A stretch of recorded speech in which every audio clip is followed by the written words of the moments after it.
got fired from Respawn.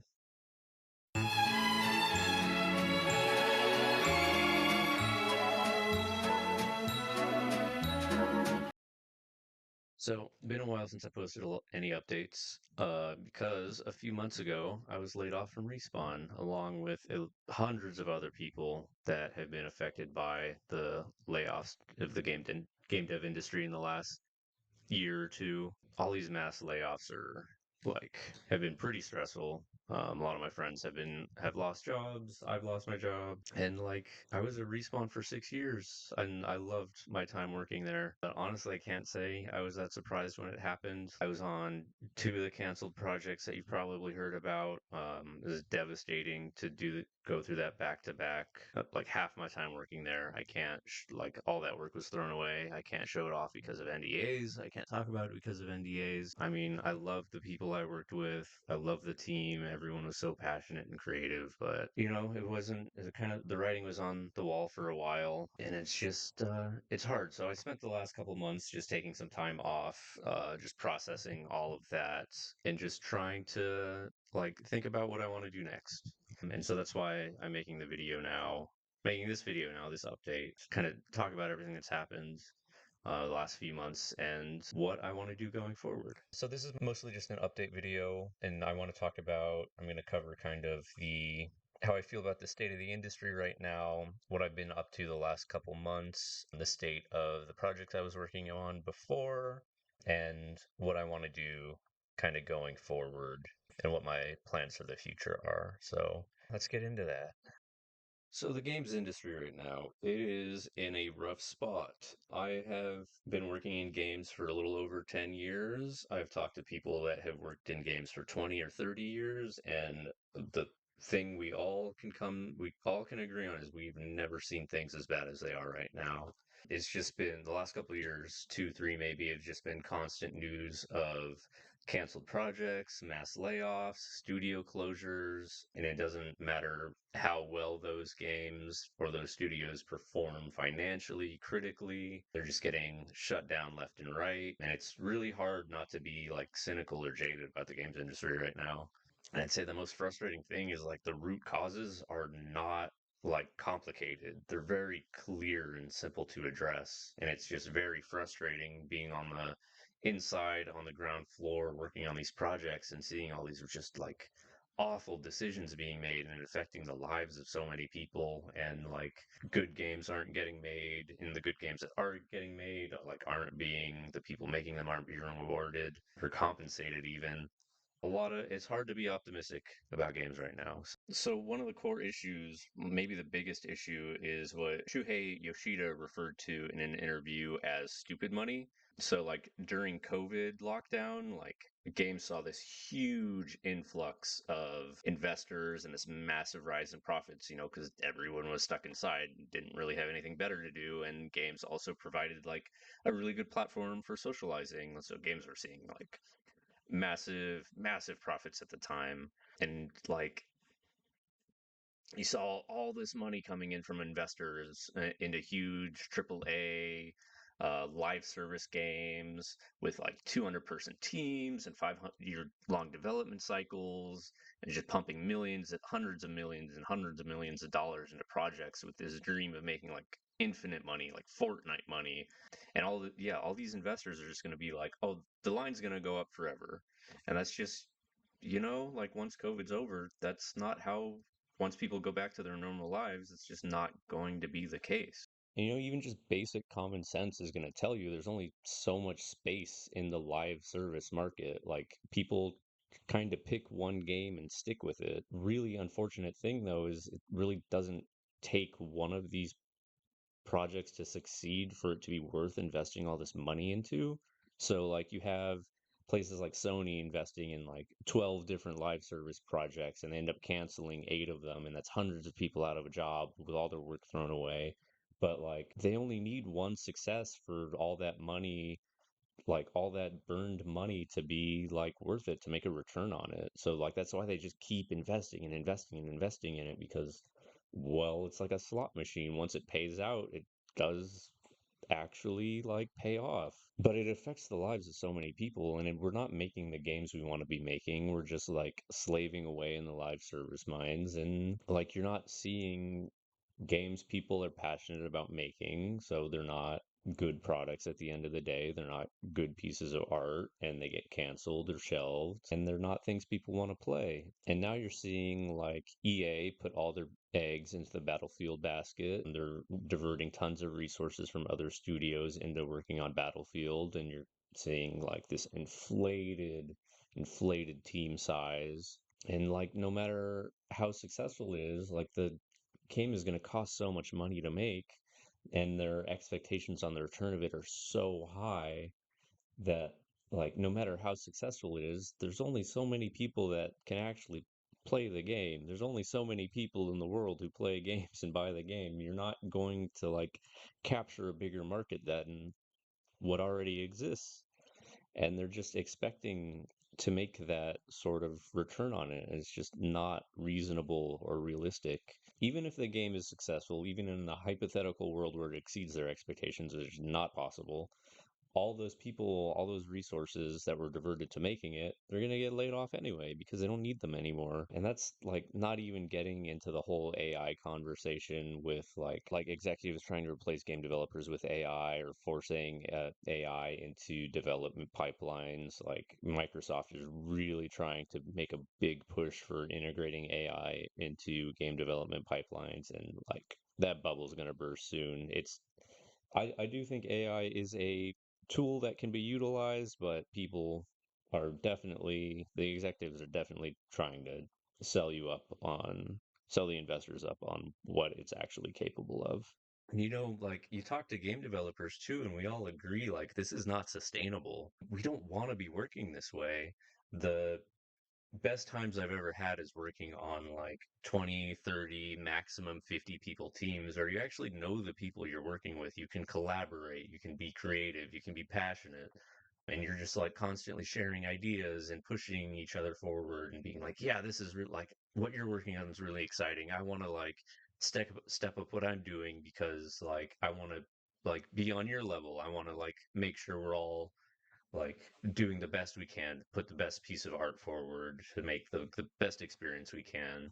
And that's always really exciting. And like that level of respect and passion is like why I got into game development. But like once you reach a 150, 200, some teams get up to like 1,000 people. You don't know the people you're working with at that point. You can only maybe manage knowing the people who work directly with you, and that's sometimes five, maybe 10 people, and like you don't know what's going on in other parts of the project. Communication at that scale is just not possible. Leadership just is not able to manage that many people. It's just, and it's not their fault.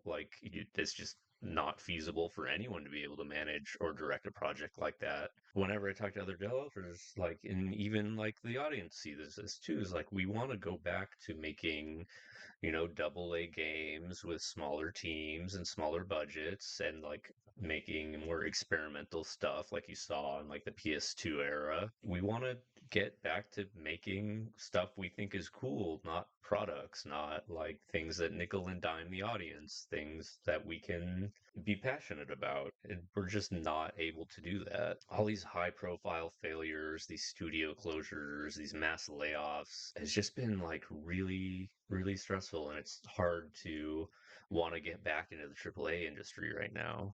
AAA market being in such a volatile state right now has caused funding for indie games to dry up. I'm helping out some friends right now getting their own projects together to find funding, and that's been a long process. It's been pretty difficult. Things are going okay, but a couple of years ago would have been the game would have been funded by now. And it's just harder than ever to find publishers or investors that are willing to find or take a chance on an indie studio, on a new studio, or an unproven one. And even for proven developers with a strong track record and strong history, like they're still having trouble finding investors.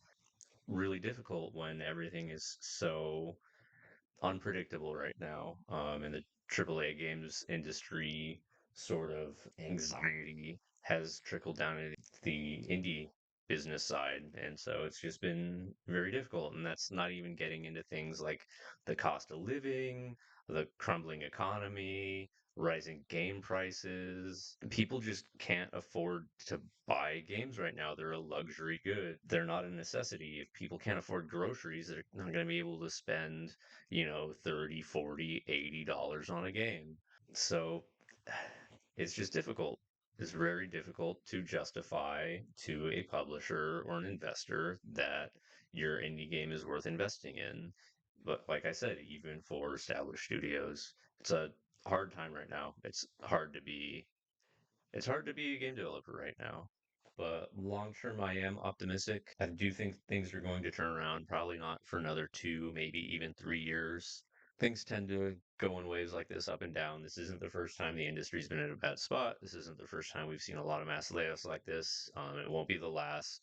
Long term, I'm optimistic. Short term, not really. And you were even seeing like good, successful games still coming out. Expedition 33 is the big breakout success of this year. Games industry tends not to learn the correct lessons from breakout successes like this. They're still happening. We're still seeing great art come out from great new studios. Despite what I said about indie funding drying up, I do think we're going to see a pretty big indie renaissance soon. A lot of people have been laid off, so a lot of them are kind of in the same boat as me, a little jaded, don't really want to break back into the AAA industry right now. So I think a lot of people are going to kind of go off and do their own thing. I think we will start seeing smaller scale, leaner teams, smaller budgets, shorter production times. Honestly, sick of working on 5, 6 year long development cycles where there's no guarantee the game's even going to come out, and like games with a more limited scope.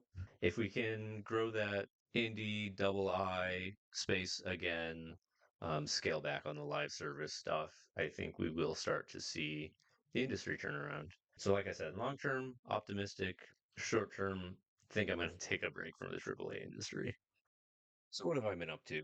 After I got laid off, I kind of just took some time to recharge. I took a vacation, let myself kind of process everything, really thought about what I wanted to do for my future. I interviewed at a few places. I even came close to getting a job at Blizzard, but that didn't really work out. And I think that was probably for the best, honestly. For the last few years, even at Respawn, I've been really wanting to go completely independent. Like I did kind of want to wait another year or so just to build up some more savings, but this happened, so it kind of forced me to confront what I want to do for in my future.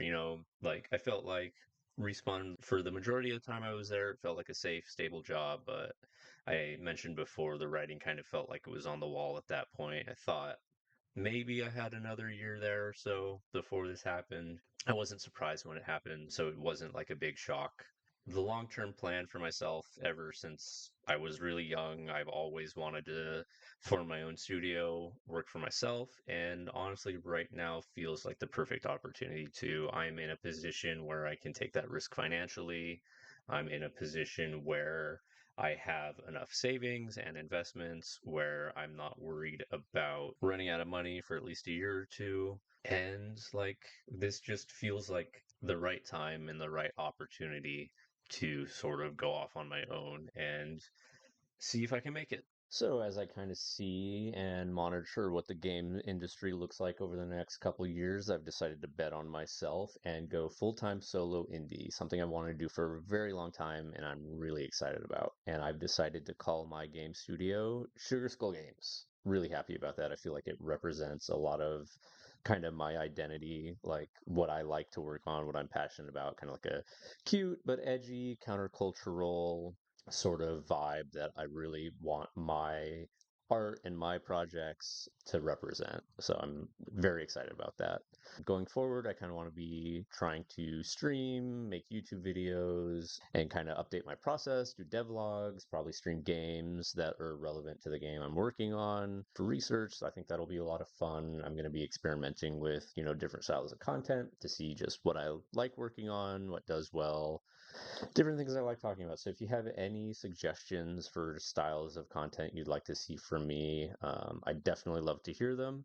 Don't really know quite what I want to be doing yet, so I'm like in regard to that. So I'm going to be experimenting a lot there, but I'll definitely be streaming as often as I can. I'll try to make videos pretty regularly. I want to focus more on actually making the game than making content about making the game, but I do want to be posting regularly about updates and things like that, and hopefully sharing that process because I do love game development. It's just something I can't not do. Even when I'm like on vacation, I'm like thinking about design or like drawing up ideas or just like prototyping stuff in my head. It's just something I feel like I'm compelled to do. So it's never something I'm going to stop, no matter it'll be 100 years old still making games. So hopefully I can find a way to share that passion, and just my goal is to get a playable prototype for the current game I'm working on done by the end of the year. Just something like gray box with like the solid like gameplay loop done, and I'd love to share that with people to get feedback on it. So I posted a lot of videos about Project Luna already, which was the magical girl action RPG I've been working on. But that isn't the game I'm going to be working on under Sugar Skull Games first. Project Luna is just too big of the scope is just too large for me to do as my first project. Like as when I was working at Respawn, it was good to work on as a passion project. I was going to hire some people to help me as well, but I don't have the budget for that now. So what I am working on is a new project that is a survival horror roguelike in the style of classic Resident Evil or Silent Hill games. And I think it's a great idea. I'm really excited about it. I'm really passionate about it. That's what I've been working on the last couple months is I have a decent enough prototype, just testing out some of the core gameplay mechanics that I think have been working really well. Project is called Project Autumn. So I'll be streaming the development of that. I'm gonna start off, I'll try streaming every day for pretty much all day and just see what schedule works for me. I'll be posting devlogs when I can about the progress I'm making on the game. And I'll probably also be playing a lot of like classic, old school, retro horror games for research. I'll stream those as well, and various roguelikes. I'm not too well versed in roguelikes. I've only played a handful, so I'm going to play a lot of those for research as well. Like I said before, I'm hoping to get a playable prototype by the end of this year that I can make available on HIO for people to play, so I can gather feedback and kind of hopefully build a community of people who are excited about the game too. So, what does that mean for Project Luna? I'm not canceling it. I will get back to it after Project Autumn because the scope for it, like I said, is just too large for me to do completely on my own. And it's still a project I'm really excited about. I still really love Magical Girls. I still really love character action games and action RPGs. So I will be returning to it eventually. Project Autumn, I'm feeling like is going to take me about 18 months to maximum 2 years to get something out completely, like to get at the very least into early access. I'm not a big fan of early access, but I think it would be the right direction for Project Autumn. If I feel like it's not at a state, it can be in a full release after about 2 years or 18 months, ideally. So Project Luna is going on the back burner right now. It's being shelved, but I have posted the latest prototype for Project Luna up on HIO. It's now available publicly. A lot more in depth than the original prototype I created. There's a leveling system with a skill tree and sort of a combat arena style waves. So I think that'll be fun just to check out to see where the direction of that game was going. And like I said, I will be getting back to it eventually, and you can play it now for free. But Project Autumn is the one I'm going to be focusing on right now, and I think I'm very excited for Project Autumn as well. Luna is just not canceled; it is simply shelved for now, and I will be returning to it eventually. Things are pretty bleak in the games industry right now, but I am excited for the future and what I'm going to be working on. And I hope you'll follow me and support me on this journey. It's a big risk. It's going to be a lot of work, but it's something I've always wanted to do. And right now feels like the right time. So you can follow me on the Sugar Skull Games Discord. You can subscribe here to follow updates on the game. Hopefully, I can post regularly on the YouTube, but I'll be doing my best to. And you can get access to the prototypes. I'll leave links down below. And you can follow me on Twitch and other social media channels, and I'll put links to all that below as well. Thanks for watching. I'm really excited for the future, and I'll see you next time. Bye.